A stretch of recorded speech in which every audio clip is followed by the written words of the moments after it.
Sellage d'embarcation et empoisonnement de la lagune Abi à Adiaké, des gestes symboliques qui marquent le début de la fermeture saisonnière des pêches en mer sur les lagunes Abi et Grand Laou, ainsi que sur les lacs Kossou et Bio. 2 mois de repos biologique depuis ce 1er juillet jusqu'au 31 août 2024, jugés nécessaires par le ministère des Ressources animales et halieutiques.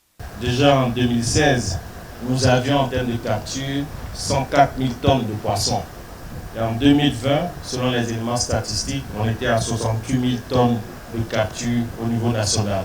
C'est une mesure nécessaire pour les populations riveraines face à la diminution des captures. La fermeture des pêches vise notamment à favoriser la reproduction des poissons et reconstituer les différentes populations de poissons. Quant au ravitaillement du marché, les dispositions idoines sont prises. Des dispositions ont été prises avec les importateurs de poissons, mais aussi avec les aquaculteurs, c'est-à-dire les éleveurs de poissons.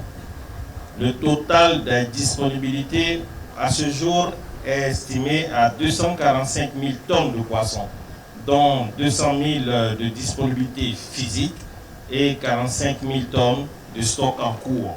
Les pêcheurs à la ligne et de crustacés, se considérant comme de petits pêcheurs, auraient voulu être épargnés par cette mesure. Nous sommes à deux mois de l'ouverture des classes. Une doléance de permettre aux petits pêcheurs de se débrouiller pendant ces temps de fermeture. Préoccupation pertinente, admet le ministère, mais qui pourrait être résolue par l'aquaculture. La preuve, à une centaine de mètres du lieu de la cérémonie. Depuis 2 années, ACA a fait de l'élevage de poissons son activité. Le pisciculteur est optimiste pour la suite. J'ai lancé l'enclos de 50 000 poissons. D'ici décembre, je vais pouvoir faire la vente. Mon plus grand projet, c'est de faire 250 000 d'ici 2025.